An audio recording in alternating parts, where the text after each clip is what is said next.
Good morning student. आशा करता हूँ सब कोई सुस्वस्थ होंगे।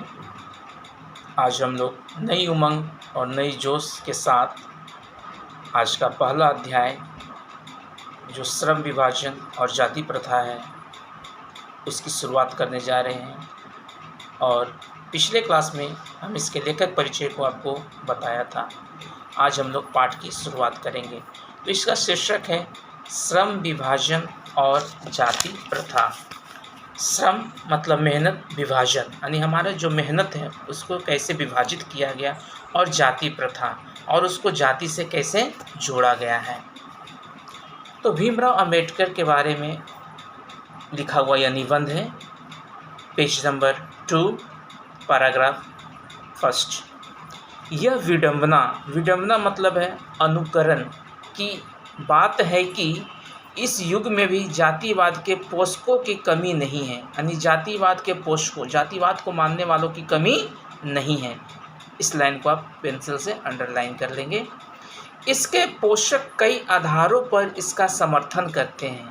समर्थन का एक आधार यह कहा जाता है कि आधुनिक सभ्य समाज कार्य कुशलता के लिए श्रम विभाजन को आवश्यक मानता है। यानी आधुनिक सभ्य समाज में यह बोला जा रहा है कि कार्य कुशलता यानी कार्यशैली की बढ़ोतरी के लिए श्रम विभाजन को आवश्यक मानना जरूरी है।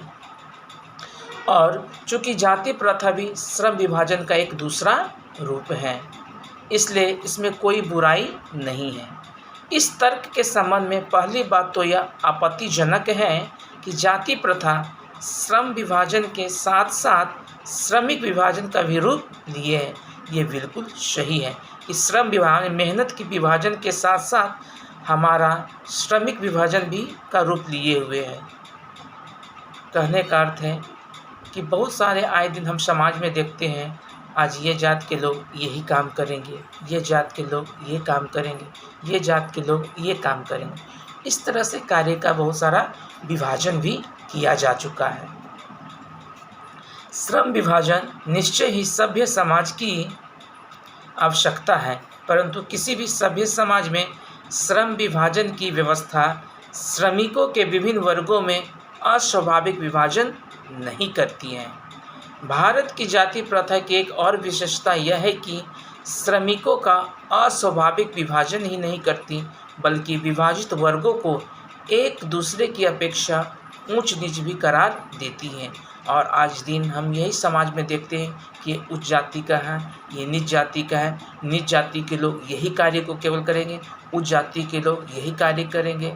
नीच जाति सब कार्य कर सकते हैं, करवा सकते हैं उससे, लेकिन उच्च जाति अगर नीच जाति के कार्य करना है तो वो नहीं कर सकते हैं। ऐसी मनोदशा हमारे जीवन में, मानसिकता में, हमारे समाज में बना पड़ा है। इसी मानसिकता को हटाने के लिए भीमराव अंबेडकर ने कई कार्य आंदोलन किए। आगे हैं जो विश्व के किसी भी समाज में नहीं पाया जाता है। जाति प्रथा को यदि श्रम विभाजन मान लिया जाए तो यह स्वाभाविक विभाजन नहीं है, क्योंकि यह मनुष्य की रुचि पर आधारित नहीं है। कुशल व्यक्ति या सक्षम श्रमिक समाज का निर्माण करने के लिए यह आवश्यक है कि हम व्यक्तियों की क्षमता इस सीमा तक विकसित करें जिससे वो अपने पेशा या कार्य को चुनाव स्वयं कर सकते हैं। यानी लोगों को इस तरह से विकसित करना है, इस तरह से शिक्षित करना है कि लोग शिक्षित होकर, संगठित होकर अपने पेशा, अपने व्यवसाय का चुनाव वो खुद करें, किसी के बंधन में, दबाव में रहकर यह कार्य को ना करें। इस सिद्धांत के विपरीत जाति प्रथा का दूसरी सिद्धांत यह है कि इससे मनुष्य के प्रशिक्षण अथवा उसकी निजी क्षमता का विचार किए बिना दूसरे ही दृष्टिकोण से, जैसे माता पिता के सामाजिक स्तर के अनुसार पहले से ही अर्थात गर्भधारण के समय से ही मनुष्य का पेशा निर्धारित कर दिया जाता है। छोटे समाज में, छोटे लोगों के बीच जब पेट में ही बच्चा रहता है, माँ के गर्भ में ही जब बच्चा रहता है, तो उसके माँ बाप यह निश्चित कर देते हैं कि जब यह बच्चा जन्म लेगा तो यह हम जो कार्य कर रहे हैं वही कार्य दर पीढ़ी दर वर करते रहे। जाति प्रथा पेशे का दोषपूर्ण पूर्व निर्धारण ही नहीं करती, बल्कि मनुष्य को जीवन भर के लिए एक पेशे में बांध भी देती है। और इसी कारण मनुष्य को वह जीवन भर, जिंदगी भर के लिए एक ही पेशे में बांध देती है। भले ही पेशा उपयुक्त या अपर्याप्त होने के कारण वह भूखों मर जाए, और कई कारण यही पेशे के कारण, इस बंधन के कारण बहुत लोग भूखे मरते हैं, गलत रास्ते का चुनाव करते हैं, गलत रास्ते पर चले जाते हैं, हमारे समाज में कुरीतियों को फैलाते हैं, दूषित करते हैं। यह सब इसी का कारण है। आधुनिक युग में यह स्थिति प्रायः आती है क्योंकि उद्योग धंधों की प्रक्रिया व तकनीक में निरंतर विकास और कभी कभी अकस्मात परिवर्तन हो जाता है, यानी अचानक परिवर्तन आ जाती है, जिसके कारण मनुष्य को अपना पेशा बदलने की आवश्यकता पड़ सकती है। और यदि प्रतिकूल परिस्थितियों में भी मनुष्य को अपना पेशा बदलने की स्वतंत्रता न हो तो इसके लिए भूखे मरने के अलावा कोई दूसरा रास्ता नहीं है। हिंदू धर्म की जाति प्रथा किसी भी व्यक्ति को ऐसा पेशा चुनने की अनुमति नहीं देता है जो उसका पैतृक पेशा न हो, भले ही वो उसमें पारंगत हो। इस प्रकार पेशा परिवर्तन की अनुमति न देकर जाति प्रथा भारत में बेरोजगारी का एक प्रमुख अप्रत्यक्ष कारण बनी हुई है। इस लाइन को भी आप अंडरलाइन कर लेंगे। और सबसे महत्वपूर्ण बात इसमें है कि जाति प्रथा पेशे का दोषपूर्ण निर्धारण ही नहीं करती, बल्कि जीवन भर के लिए मनुष्य को एक ही पेशे में वह बांध देती है। इसके कारण यदि किसी उद्योग धंधे या तकनीकी परिवर्तन हो जाता है तो लोग भूखे मरने के अलावा उसके पास कोई दूसरा रास्ता नहीं होता है। तो हम लोग आज की वीडियो में इतना ही देखेंगे। अगले वीडियो में इस निबंध का शेष भाग को पढ़ेंगे। इस पाठ में आए कुछ कठिन शब्दों को हम लोग जानें और समझें।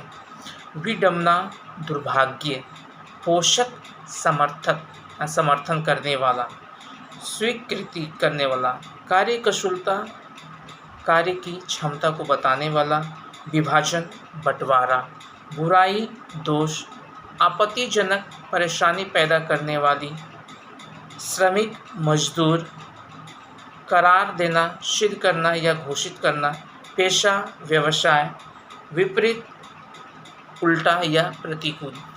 और जैसा कि कक्षा 10 के सभी छात्राओं को मैं बताया था प्रत्येक सेक्शन में जाकर कि आपको हिंदी के लिए 2 कॉपी रखना है। एक मोटी रजिस्टर कॉपी जिसमें आपका कुछ प्रश्न अभ्यास, लेखक परिचय लिखाया जाएगा और जो मेरा पनिशमेंट होगा। दूसरी एक रजिस्टर पतली कॉपी में वस्तुनिष्ठ प्रश्न, प्रत्येक पाठ का वस्तुनिष्ठ प्रश्नों को आपको लिखाया जाएगा। इसलिए आप कोशिश कीजिए जल्द से जल्द मोटी रजिस्टर कॉपी आप खरीद लेंगे। और कल मैंने लेखक परिचय को भेजा था, आप उसी तरह जैसा मैं लिखकर भेजा हूँ साफ सुथरा अपने कॉपी में लिखेंगे। और जो भी विद्यार्थी या छात्राएं जिस दिन मैं कॉपी के नियमावली को बताया था अनुपस्थित थे, आप भी सुन लेंगे आज। सबसे पहले मैं बोला था 2 से 3 पेज में इंडेक्स बनाने के लिए। इंडेक्स का फॉर्मेट मैं पहले ही आपको बता चुका हूँ। आप अपने दोस्तों से संपर्क कर लें और आप हर एक section 10th A, B, C, D चारों सेक्शन एक हिंदी का अलग सा ग्रुप बनाने की कोशिश करें। कोई एक लीडर हो जाए और वह बना लें, जिससे कि और भी कुछ महत्वपूर्ण बातें मैं हिंदी ग्रुप में आपको बता सकता हूं। तो आशा करता हूं आपको मेरी बात समझ में आई होगी और जल्द से जल्द आप एक हिंदी ग्रुप तैयार कर लें, जिससे कि और भी बातें को मुझे बताने में सुविधा हो।